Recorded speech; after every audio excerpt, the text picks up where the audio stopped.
The room smelled like old leather and lemon polish, the kind of place meant to feel important.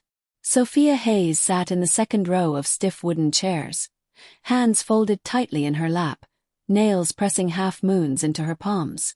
Across the aisle, her sister Charlotte looked calm, almost bored, scrolling her phone as if this were just another obligation before lunch. Their parents sat in the front row, shoulders straight, faces already set in practiced seriousness. Not grief. Not warmth. Calculation. The lawyer, Daniel Park, cleared his throat and adjusted his glasses. "We are here to read the last will and testament of Harold Hayes." Sophia swallowed. Her grandfather had been the only person in the family who ever asked her real questions, who listened, who didn't treat her like the spare child. When he'd passed, Sophia hadn't just lost family. She'd lost shelter. Daniel began with formalities. Property distributions. Or counts. Sophia barely heard any of it until he paused and looked directly at Charlotte. "To Charlotte Hayes," he said, "Harold leaves a sum of $15 million, liquidated from his primary investment portfolio." Charlotte's head snapped up. Her mouth fell open for half a second before stretching into a smile. She didn't even try to hide $15 million. Sophia felt the number hit her chest like a physical blow. Around her there were murmurs, quiet gasps, impressed whispers. Her parents exchanged a look that said this was exactly how things were supposed to go. Daniel shifted his gaze to Sophia. "And to Sophia Hayes." Her heart kicked hard. This was it. Even something small would mean acknowledgement. Proof that she mattered. Her mother leaned slightly toward her father and whispered, loud enough for Sophia to hear, "Let's just get this over with." Daniel exhaled. There are no direct cash or property inheritances listed for Sophia Hayes in the primary will. The silence was brutal. Sophia's father turned in his seat, eyes cold, lips thin. "You heard him," he said flatly. "Your sister gets $15 million. As for you, Sophia, you can earn your own. Grandpa didn't want you to have anything." Charlotte let out a soft laugh. Not cruel. Worse. Amused. Sophia felt heat rush to her face. Her ears rang. She stared down at her hands, willing herself not to cry, not to give them the satisfaction. The humiliation sat heavy, thick, like wet concrete. Daniel Park didn't move on. Instead, he closed the folder in front of him.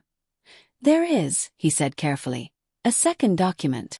Every head in the room lifted. Sophia looked up, breath caught halfway in. "A sealed addendum," Daniel continued, "submitted 3 weeks before Mr. Hayes's passing. It required the presence of all immediate family members before disclosure." Her mother's expression tightened. "There's no such thing," she snapped. "We would have been told." Daniel met her gaze calmly. "You were. You declined to read it at the time." Her father frowned. "That's impossible." Daniel opened a thinner folder, this one marked with a red tab. Mr. Hayes anticipated that reaction. Sophia felt something shift inside her, slow, cautious, electric. The lawyer began to read. "In the event that my family believes Sophia deserves nothing," Daniel said, voice steady, "I want this document read aloud so there is no confusion about my intentions." Charlotte sat up straighter. "To Sophia Hayes," Daniel continued, "I leave my controlling interest in Harbormind Analytics." The name landed with weight. Sophia blinked. Once. Twice. Harbormind Analytics wasn't just a company. It was a quietly dominant AI platform used by thousands of small and mid-sized businesses. Predictive logistics, demand modeling, automated decision systems. The kind of tech that didn't make headlines but printed money. Her father's face drained of color. "That company is valued higher than $15 million, Daniel finished. "Significantly." Charlotte's smile collapsed. Daniel went on, almost clinically. "Sophia receives 51% ownership, full voting rights, and immediate operational authority. All remaining shares are to be held in trust under her direction." Sophia's breath came shallow now. Her grandfather. He'd done this deliberately, quietly, perfectly. Her mother laughed sharply. "This is a mistake." Daniel shook his head. "It is not." Sophia watched the room change in real time. Her parents' smirks cracked, replaced by something frantic. Calculations racing, futures rewriting themselves against their will. Daniel closed the folder. "There is more," he said. "But that will require a private meeting with Sophia." Sophia finally stood, legs unsteady but spine straight. For the first time, her parents looked at her not as an afterthought, but as a problem, and she realized, with a slow, dawning certainty, that her grandfather had known exactly what he was doing. Looking back, the will reading wasn't the beginning of the betrayal. It was just the first time it happened in public. Sophia had lived inside the pattern for so long that it felt normal, like gravity. Unquestioned. Invisible unless you tried to escape it. Growing up, there were always cameras in the house, but they were never pointed at her. Her sister, Charlotte Chloe Hayes, though everyone called her Chloe, had learned early how to smile on command. By 12, she had a curated Instagram feed. By 14, brand collabs. By 16, her own ring light permanently set up in the living room. Their mother hovered just outside the frame, adjusting Chloe's hair, smoothing fabric, whispering encouragement like stage directions. "Okay, sweetheart, one more take. Daddy's credit card is on the counter. Get something cute if this one doesn't work." Money flowed toward Chloe the way water finds the lowest point. Dance lessons, custom costumes, weekend trips framed as content opportunities. When Chloe said she wanted to build her brand, their parents nodded like proud investors. Sophia learned early not to ask for much. When she was 13, she came home clutching a crumpled flyer for a summer coding camp. 5 days, basic programming, a chance to learn something real. She laid it carefully on the kitchen counter, smoothing the edges. "It's only $200, she said, trying to sound casual. "They teach Python. And some web stuff." Her mother barely glanced at it. "That's ridiculous." Her father scoffed. "For sitting in front of a computer all day?" Sophia opened her mouth to explain. Algorithms, logic, how it wasn't just games, but her mother was already waving the flyer away. "We're not wasting money on that," she said. "Besides, Chloe has a competition coming up. Those costumes aren't cheap." That same week, Chloe came home with 3 new outfits and a pair of shoes she wore once for photos. Appearance was always worth funding. Substance was not. Sophia retreated to her room, where she taught herself using library books and free tutorials, coding late into the night on the family desktop until her father complained about the electric bill. The only person who noticed wasn't even living in the house. Arthur Hayes, her grandfather, started showing up on Tuesdays. He never brought candy. Never toys. The first thing he handed Sophia was a battered old laptop with a cracked hinge and a faded sticker peeling off the lid. "Still works," he said, setting it gently on the table. "I checked." Her parents laughed. "What's she going to do with that?" Arthur ignored them. He always did. Instead of candy bars, he brought programming books, real ones, dog-eared and annotated. He'd sit beside Sophia at the dining table, reading quietly while she typed, occasionally asking questions that made her pause. "Why did you choose that structure? What happens if the input changes?" She'd explain, hands moving as she talked, and he would listen, really listen. Not waiting for his turn to speak. Not half-scrolling on a phone. One evening, after she showed him a simple sorting program she'd written, he leaned back in his chair and smiled. "You see patterns the rest of us miss, Sophie," he said softly. It was the first time anyone had ever said something like that to her. Her parents mocked it later. "Your grandpa thinks you're some kind of genius now," her mother said with a laugh. "Don't get carried away." Arthur never argued. He just kept coming. Kept investing time when no one else would. By 17, Sophia had built something real. A small predictive tool that helped local shops forecast inventory needs using historical data. She entered it into a regional hackathon on a whim, submitting the application herself because she knew better than to ask. When she told her parents she'd made it to the final round, they looked confused.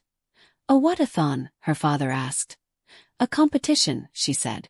"I'll be presenting. It's Saturday." Her mother hesitated. "Chloe has a shoot that day." "But you said." Sophia stopped herself. "It's okay. Grandpa's coming." They promised anyway. Promises were easy. The auditorium smelled like stale coffee and nerves.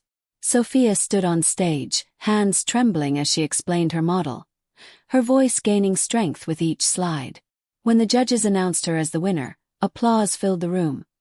She scanned the audience. One familiar face stood, clapping harder than anyone else. Arthur, eyes shining, her phone buzzed in her pocket. A text from her mother, a photo of Chloe in a dressing room mirror, bags at her feet. Shopping ran late. Proud of you though. Arthur hugged her afterward, his hands warm and steady. This isn't just clever, he said. It's scalable. That word, scalable, stuck with her. Sophia didn't see the meeting Arthur scheduled the following week. She didn't know about the quiet questions he asked, the files he requested, the way he watched his own children dismiss her without a second thought. All she knew was the pattern, until the day it broke.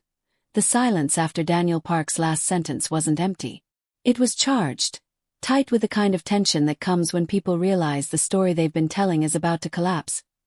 Sophia didn't sit back down. She stayed standing, fingers curled lightly around the back of the chair, grounding herself. Her parents were already talking at once, confusion layered over anger, denial snapping at the edges. This is absurd, her mother said.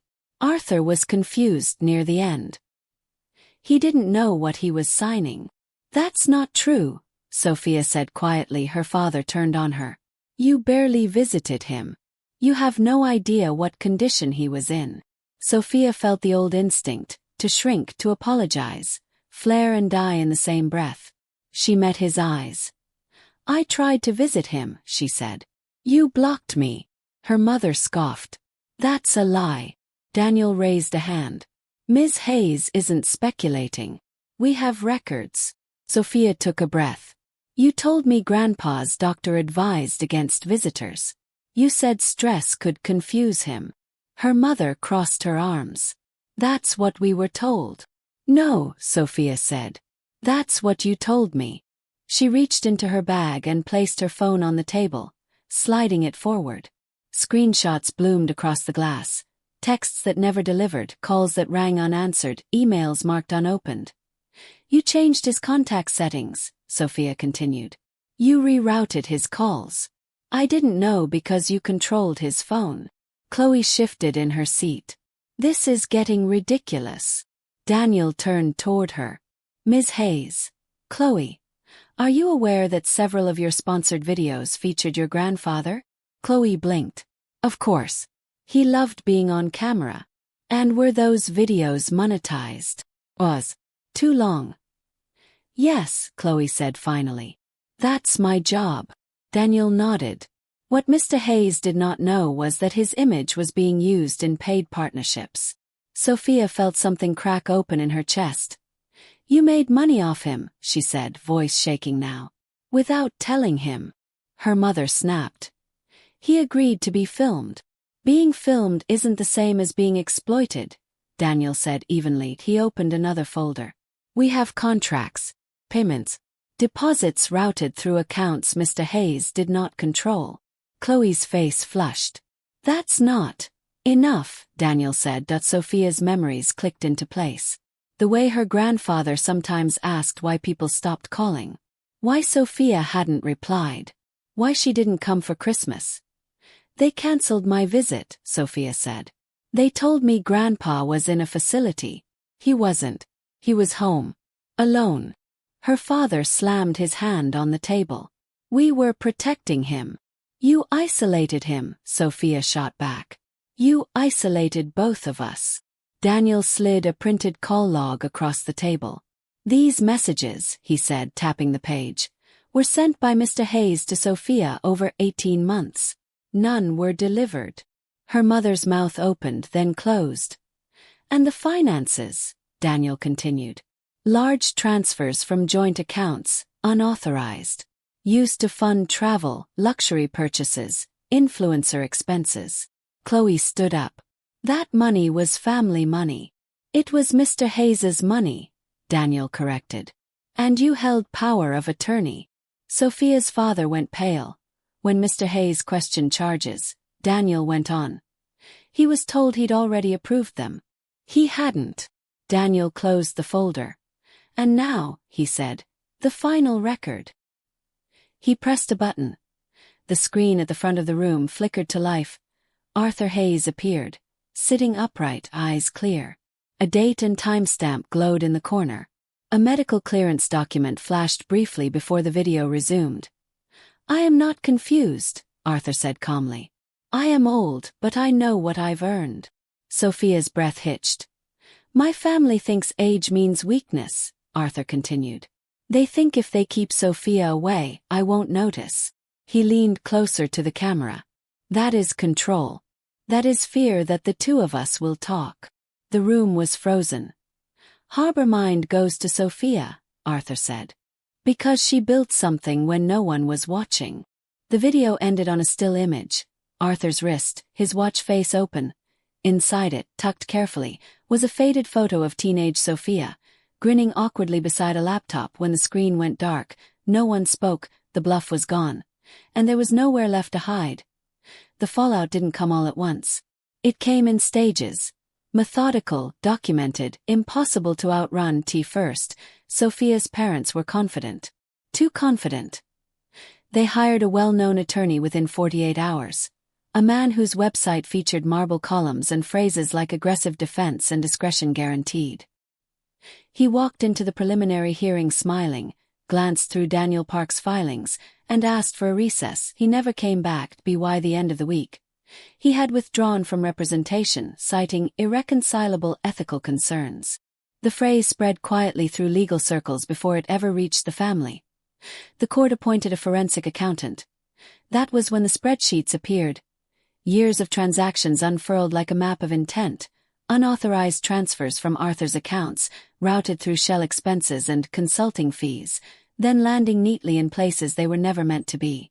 Flights, hotels, designer purchases, production costs for Chloe's content, payments masked as reimbursements that Arthur had never requested. Sophia sat beside Daniel as the judge flipped through page after page. Her parents shrinking with each one. The codicil was upheld without hesitation. The judge didn't raise his voice. He didn't need to. He validated Arthur's intent, affirmed Sophia's ownership of Harbor Mind Analytics in full, and ordered restitution. All stolen funds were to be repaid. With interest. Sophia didn't smile. She felt something steadier than satisfaction. Closure. Outside the courtroom, the family image collapsed fast. The house with the white columns, the one that had framed so many carefully cropped photos, went on the market first. Then the cars. The luxury SUVs that had doubled as Instagram backdrops were sold to cover mounting legal fees. In a town that thrived on appearances, gossip moved faster than sympathy. People who used to wave now looked away. Invitations dried up. Conversations stopped when her parents entered a room. Her father's employer didn't wait for the verdict. He was terminated for cause after an internal review flagged ethical discrepancies. From envied to avoided. From powerful to pitted, Chloe tried to hold on. But the internet is ruthless with context. Old videos resurfaced. Moments people had skipped over before. Her grandfather's tight smile. His hesitation. The way he flinched when the camera stayed on too long. A former friend leaked messages where Chloe bragged about future inheritance and free trips forever. Brands began to distance themselves. Reputational risk. Followers dropped by the thousands. Comments turned sharp, then cruel. Chloe posted a tearful apology video, blaming stress, misunderstanding, family trauma. But the algorithm had already moved on. Gloss without trust doesn't last. Sophia watched none of it directly. Daniel summarized when necessary. That was enough. The final step was quiet. She signed papers severing every remaining financial tie. No shared trusts, no residual obligations, no future entanglements. When she put the pen down, a thought settled in her chest, clear and calm. Their disappointment was no longer something that could cost me money or freedom. She moved to Atlanta with her grandmother Ruth, into a sunlit house that smelled like coffee and old books. They cooked dinner together, took walks, talked about Arthur without whispering. Her parents relocated to a rental in Nevada. No forwarding address. No dramatic goodbye. There was no contact. This time that distance wasn't exile, it was choice. Redemption didn't arrive as a single cinematic moment. It unfolded quietly. One hire, one decision, one small business helped at a time. 4 years after the will reading, Harbor Mind Analytics occupied a real office with glass doors and a clean blue logo mounted on concrete walls. 50 people worked there now, engineers, analysts, trainers. Most of them hired not just for skill but for patience. Sophia insisted on that. Harbor Mind wasn't built to intimidate. It was built to translate. They helped hardware stores predict seasonal demand so shelves weren't bare or overstocked. Bakeries learned how many loaves to make without waste. Barber shops figured out staffing so no one waited an hour on a Saturday. Quiet wins. Real ones. Help the little guys, Sophia said at every onboarding. It wasn't a slogan. It was a promise. Twice a month the office hosted free workshops. No upsells. No pitches. Just learning. She set up a scholarship fund in her grandfather Arthur's name and personally oversaw a program refurbishing laptops for working-class students. The same kind she'd once needed. 2 years after the court ruling, an email appeared in her inbox. It was from Chloe. No dramatics. No excuses. Just honesty, jealousy, pressure, regret. Chloe wrote that she finally understood what it meant to build something without applause. She worked a regular marketing job now. Volunteered on weekends, teaching teens about content creation ethics, the things she wished she'd known. Sophia didn't reply right away. But she did call. They talked carefully, like people stepping onto thin ice. There was no instant forgiveness, no sudden closeness, but there was effort. A door cracked open, not flung wide. It was enough. Their parents never reached out. Sophia didn't wait for them, she shared her life with Ruth instead. Her grandmother claimed the sunniest corner of the apartment for knitting. Evenings were spent on the balcony with takeout cartons and stories about Arthur when he was young. Stubborn, curious, quietly kind. Sometimes they talked. Sometimes they didn't. Silence was comfortable now. Earned. When Sophia stood on a New York stage for a TED Talk, she didn't pretend the story was easy. She made people laugh. Then she let the weight land. She showed a slide of her grandfather's handwriting. Then a bakery owner who'd stayed open because of Harbor Mind software. Full circle. Once dismissed. Now heard. And finally, chosen back. Sophia keeps the watch in her desk drawer. Not locked. Not hidden. Just close. It's an old thing. Cracked leather strap, faint scratches across the face, the kind of watch that tells time but also tells a story. The first time she opened it after Arthur's funeral, she thought it was broken. Then she noticed the hinge. The way the back plate lifted just enough to reveal what he'd tucked inside, a tiny faded photograph, 17-year-old Sophia, standing on a small stage at the hackathon, gripping a certificate with both hands like she wasn't sure it was real. Her hair was pulled back badly. Her smile half proud, half disbelieving. She hadn't known he'd taken it. She hadn't known he'd kept it. Behind the photo, etched so lightly it almost disappeared into the metal, were the words. For the granddaughter they never understood, but I always believed in, that watch is her anchor. Physical proof that she hadn't imagined it. That the faith existed. That one person had seen her clearly and chosen her anyway. For a long time, Sophia thought the victory would be watching her parents finally understand, finally admit they were wrong. She imagined them eating their doubts, swallowing years of dismissal in one bitter realization. But that wasn't the point. The real shift happened quietly. The day she realized she had stopped auditioning for people who had already decided not to see her. Arthur's belief didn't just change her life. Multiplied. Became jobs, scholarships, second chances. 50 people employed. Hundreds of small businesses still open. Students holding refurbished laptops the way she once did. Like keys. And that's the lesson. Being the unwanted child does not mean you are unworthy. Sometimes the people around you are too afraid or too small to handle who you are becoming. You are allowed to leave rooms where your value is debated. You are allowed to build new rooms with people who don't need convincing. If you have ever been the Sophia in your family, overlooked, underestimated, quietly resilient, know this. One person believing in you can change everything. To be open to finding that person. And when you can, be that person for someone else.